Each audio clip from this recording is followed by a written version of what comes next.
মইতো প্ৰথম দিনাৰ পৰাই কৈছোঁ যে মোৰ বয়স যদিও ৩ কৰি হৈছে তথাপি মই নৌবিধ আৰ্মছ চলাব জানো।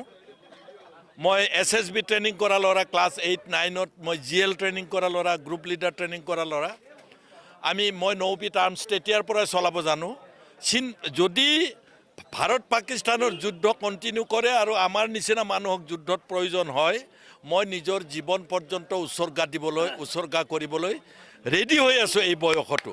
গতিকে আজি আমি কামনা কৰোঁ যিটো চিজফায়াৰ হৈছে সেই চিজফায়াৰ উলংঘন কৰিছে কেইঘণ্টামান পিছতে পাকিস্তানে।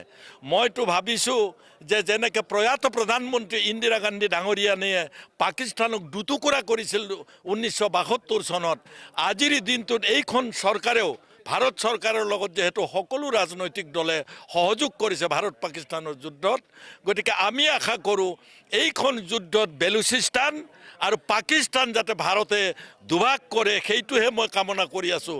পাকিস্তান টুকুৰা টুকুৰ হওক, আমাৰ কোনো তাত আপত্তি নাই।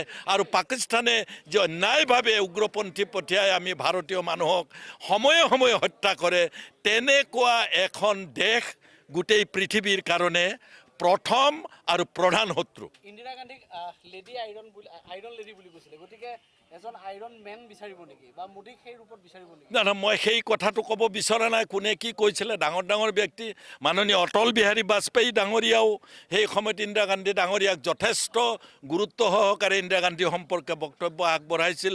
নিশ্চয় কৰ্মকাণ্ড সেই সময়ত নেতাবিলাকে দেখিছিল। আমি সেই সময়ত নেতাও নহয়, আমি বোধহয় খুব সৰু ল'ৰা হ'ম 1972 চনত। গতিকে আজিৰ দিনটোত যিজনে নেকি পাকিস্তানক টুকুৰা টুকুৰ কৰি পাকিস্তানক চিৰদিনৰ কাৰণে পদলেহন কৰাব পাৰিব, নিশ্চয় ভাৰতীয় মানুহক তেওঁ নেতা বুলি সকলোৱে মানি ল'ব।